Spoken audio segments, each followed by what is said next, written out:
नमस्कार दोस्तों, मैं हरीश आपके अपने YouTube चैनल हरीश एसएससी वाले में स्वागत करता हूं और आशा करता हूं आप सभी अच्छे होंगे और आपकी पढ़ाई भी अच्छी चल रही होगी। तो दोस्तों, आज हमारा 14वां प्रैक्टिस सेट है जिसमें हिंदी के कुछ क्वेश्चन लेकर आया हूं। वो सभी क्वेश्चन एसएससी जीडी में आए हुए क्वेश्चन हैं और ये सभी क्वेश्चन परीक्षा की दृष्टि से अत्यंत महत्वपूर्ण हैं, तो इन क्वेश्चनों को बिल्कुल भी मिस मत करना। तो चलते हैं पहले क्वेश्चन की ओर। तो पहला क्वेश्चन क्या कह रहा है भैया? पहला क्वेश्चन, निम्न में से कौन सा शुद्ध शब्द है? अब शुद्ध शब्द बताना है कि इनमें से कौन सा शुद्ध शब्द है। ऑप्शन नंबर ए शुद्ध है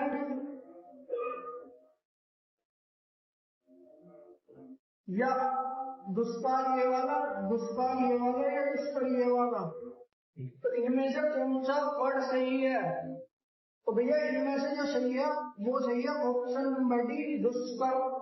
ठीक है, अगले क्वेश्चन की ओर चलते हैं। भैया इसी टाइप से ऑप्शन आते हैं, सारे ऑप्शन ऐसा लगता है जैसे बिल्कुल सही हो, तो बड़े ध्यान से ऐसे क्वेश्चनों को सॉल्व करना है। वही क्वेश्चन की ओर चलते हैं। क्वेश्चन नंबर 2, क्वेश्चन नंबर 2, निम्न में से कौन सा शुद्ध शब्द है? भैया नक्षत्र, नक्षत्र, नक्षत्र या नक्षत्र। तो इनमें से कौन सा सही है? तो इनमें से भैया नक्षत्र। इस प्रकार से लिखा जाता है, ऑप्शन नंबर सी इसका बिल्कुल सही आंसर है। ठीक है, अगले क्वेश्चन की ओर चले। निम्न में से कौन सा शुद्ध शब्द है? एक चीज और बता दूं दोस्तों, जब आप चारों ऑप्शनों को देखोगे ना तो आपको सही वही लगेगा जो सही है रियल में, क्योंकि आप जो है हिंदी का रिवीजन करते होंगे या पढ़ते होंगे, तो उसमें वो जो ऑप्शन होता है या कोई भी वर्ड है, शब्द है, वो आपकी निगाहों के सामने या आपने पढ़ा होगा कभी ना कभी, तो उससे पता चल जाता है कि इसमें ये सही है। अब बताना, शुद्धिकरण ये वाला सही है, शुद्धिकरण ये सही है, ये सही है, ये वाला। तो भैया शुद्धिकरण जो लिखा जाता है वो लिखा जाता है शुद्धिकरण।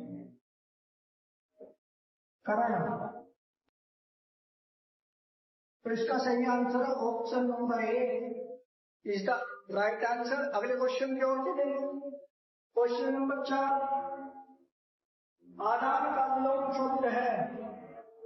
आदान का प्रदान है, निदान है, स्वादान है या श्रमदान है। तो इसका सही आंसर क्या है? आदान मतलब देना, उसका विपरीत प्रदान, प्रदान का मतलब लेना, प्रदान मतलब देना। तो इसका सही आंसर है प्रदान। निदान तुमने पढ़ा है, निदान का विलोम? निदान का कोई विलोम नहीं होता।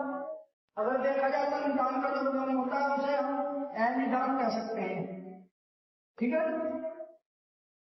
अगले क्वेश्चन की ओर चलते हैं। आहार का विलोम है। अब आहार का विलोम बताना है। निराहार, विहार, उपहार, निर्हार। अब देखो ये वाला वर्ड और ये वाला वर्ड, इनमें आकार डिफरेंस है थोड़ा, तो बड़े ध्यान से देखना है। ऑप्शन का जो लगाना है वो बड़े ध्यान से। तो इसमें सही आंसर है ऑप्शन नंबर ए, आहार का विलोम होता है निराहार, निराहार। अगले क्वेश्चन क्या होते हैं? अगला क्वेश्चन क्या है? निर्मल, निर्मल का विलोम शब्द है। अब इनमें से निर्मल का विलोम शब्द क्या है? मैला, विमल, गंदा, मलिन। तो इसका सही आंसर क्या हो सकता है? तो भैया निर्मल मतलब मलिन। ठीक, निर्मल का विलोम होगा मलिन। इसका सही आंसर ऑप्शन नंबर डी। ठीक, अगले क्वेश्चन के ऊपर चलते हैं। अगला क्वेश्चन क्या कर रहा है? लक्ष्मी का पर्यायवाची शब्द है। तो लक्ष्मी का पर्यायवाची शब्द बताना भैया। सैनसुका, कृषु, वदन या पद्मा। तो लक्ष्मी का जो पर्यायवाची होता है वो भैया पद्मा होता है। लक्ष्मी का जो गुना होता है वो पद्मा होता है। वही बात करें सहिष्णुता किसका पर्यायवाची है? भैया ये है यमुना का,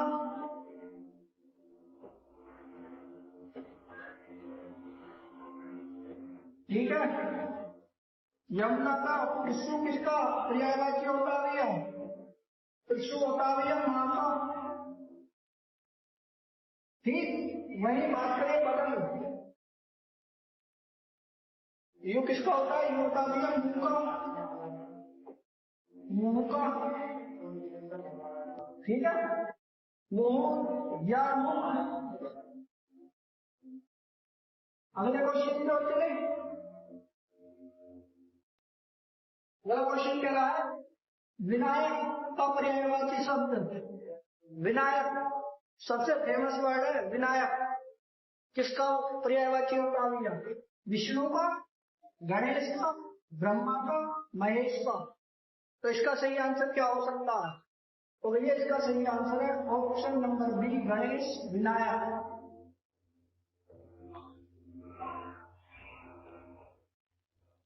ठीक है, अगले क्वेश्चन की ओर चलते हैं।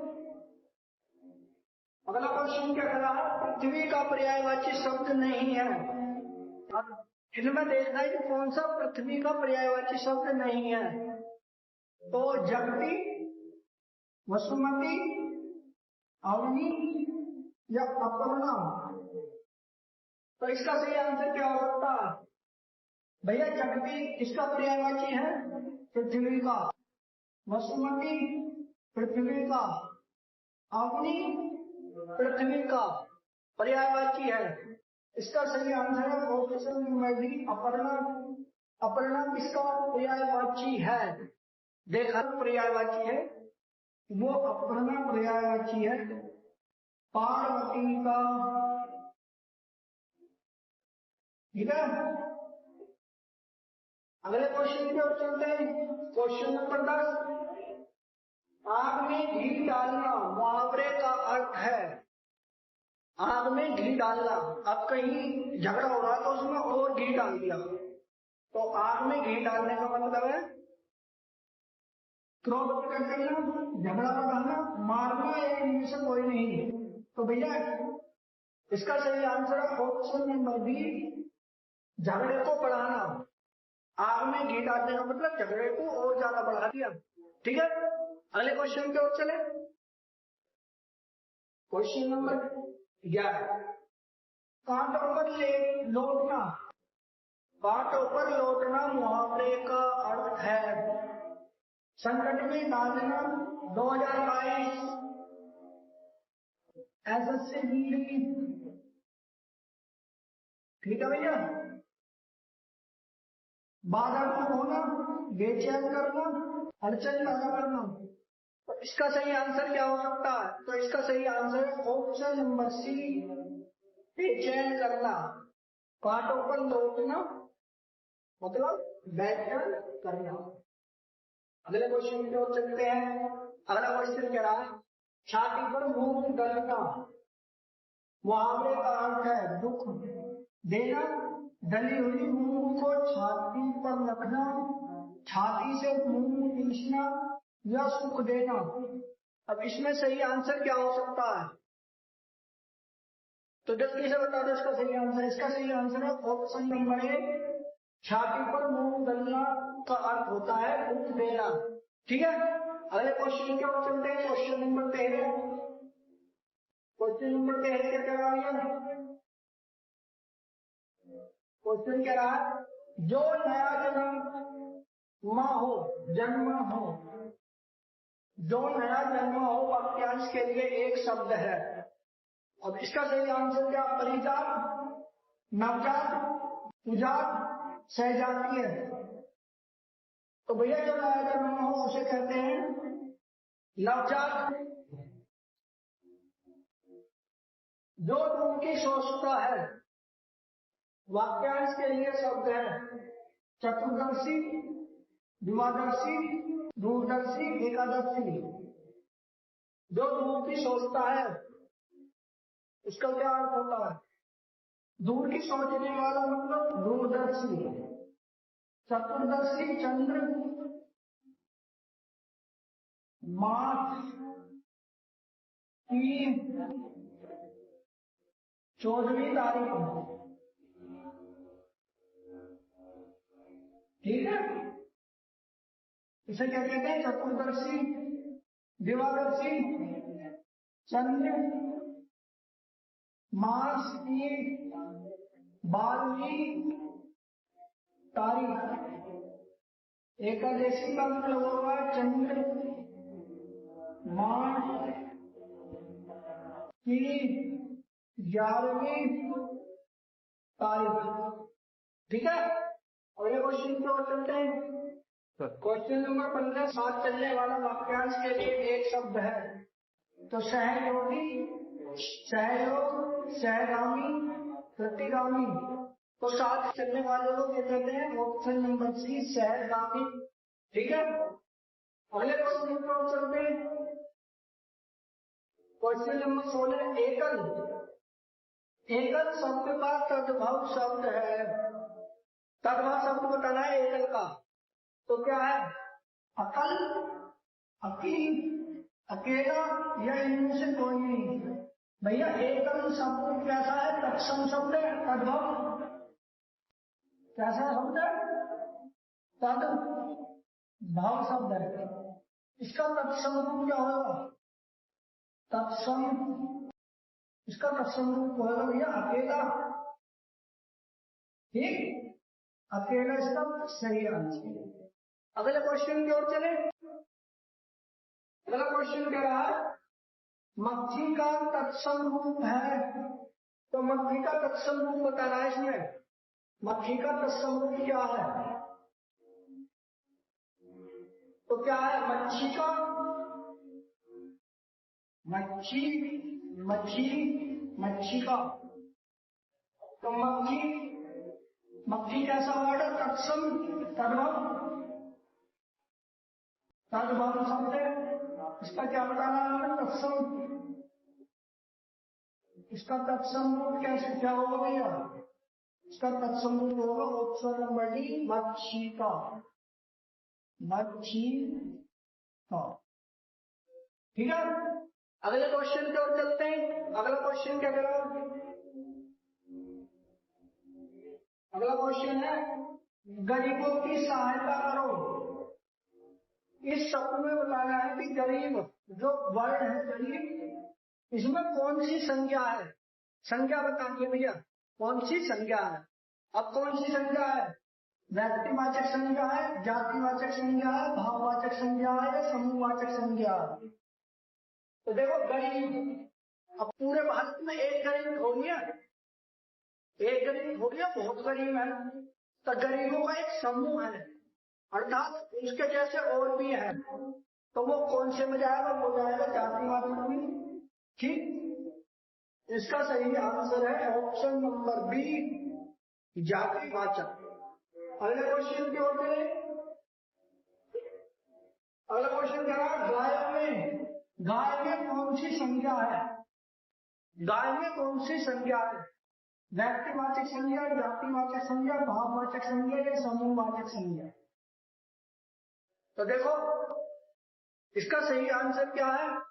क्योंकि गाय की कितनी नस्लें होती हैं? काफी नस्लें होती हैं, बहुत सारी नस्लें होती हैं।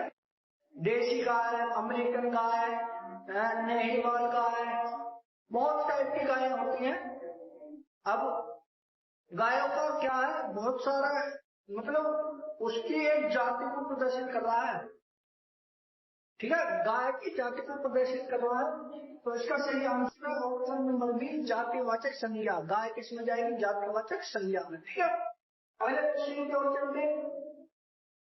आज का आखिरी क्वेश्चन, इसका सही क्वेश्चन, समुद्रगुप्त भारत का नेपोलियन था। यहाँ नेपोलियन किस प्रकार की संज्ञा है? भैया कौन सी संज्ञा? नेपोलियन जो वर्ड है, व्यक्तिवाचक संज्ञा, जातिवाचक संज्ञा, भाववाचक संज्ञा, समूहवाचक संज्ञा? देखो नेपोलियन एक तो उपाधि होगी, जो समुद्रगुप्त को जो उपाधि दी गई थी वो नेपोलियन की उपाधि दी गई थी। एक व्यक्ति था नेपोलियन, ठीक। अब नेपोलियन उपाधि किसी को भी दी जा सकती है, तो किसके अंडर में जाएगी, कौन सी संज्ञा में जाएगी? तो ये जाएगी भैया जातिवाचक संज्ञा में। तो इसका सही आंसर ऑप्शन नंबर डी, जातिवाचक संज्ञा। ठीक। तो दोस्तों ये लगभग कितने क्वेश्चन थे? 20 क्वेश्चन थे। ये सभी क्वेश्चन एसएससी जीडी का आए हुए क्वेश्चन थे। आशा करता हूं आप सभी को ये क्वेश्चन अच्छे लगे होंगे। ठीक है, तो चैनल को सब्सक्राइब करना है, वीडियो को शेयर करना है। जय हिंद, जय भारत।